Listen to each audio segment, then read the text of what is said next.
2 տարի 6 ամիս Միքայել Սրբազանին ազատազրկելու այս ժամկետն է միջնորդել դատախազ Արմեն Բաղդասարյանը։ Դատավոր Արմինե Մելիքսեթյանը խորհրդակցական սենյակ հեռանալուց առաջ հայտնել է, որ վճիռը կհրապարակի հոկտեմբերի 3-ին։ Տրամադրությունը շատ լավ է։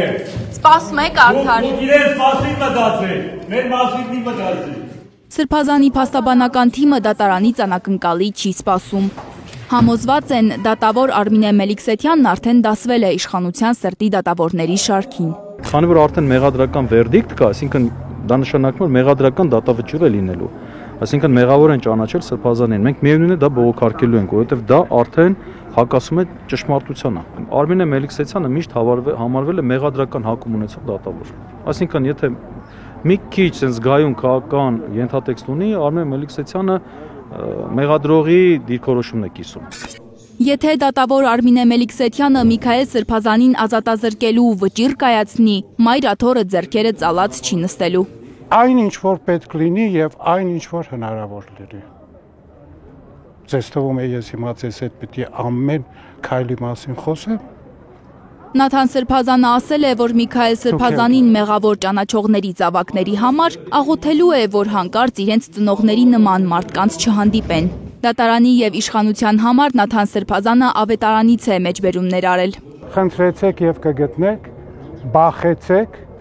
եւ կբացվի։ Ուրիշ կոչ չեմ կարող անել։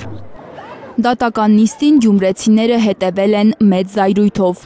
Մեկը մեր եկեղեցին նրանց պատժելու է, ոտները կկոտրվի, չեն կարող։ Նրանք դժոխքի բաժին պիտի լինեն, ովքեր որ գրոհում են մեր եկեղեցու վրա։ Նիկոլի այն արտահայտած վնգստացող դատավորները, այո, հենց դա է, այսինքն իրենց մոտ արդարությունը առհասարակ որևէ հիմք չի ստեղծում։ Գյումրեցիները համոզված են, որ ԿՊԱ-ականներին խանգարում է Սրբազանը, քանի որ նա ընտրություններին ընդառաջ իշխանականների խաղաքարտերը կարող է խառնել, եթե ազատության մեջ լինի։ Այստեղ խամաճիկներ են, այստեղ իրենք ուղղակի կամակադար են, ովքեր որ ծառայում են մեկ տագանքի, գերագույն գլխավոր տագանքի կամակադարն են ու իր հրամաններն են կատարում։ Լանա Համբարձումյան, Առաքել Օհանյան, Նորայր Հակոբյան, Հայլուրի համար։ Հայաստանում եւ աշխարհում տեղի ունեցող իրադարձությունների մասին առաջին իմանալու համար բաժանորդագրվեք մեր ալիքին, սեղմեք զանգակը, որ բաց չթողնեք ամենահրատապը, ամենակարևորն ու հետաքրքիրը։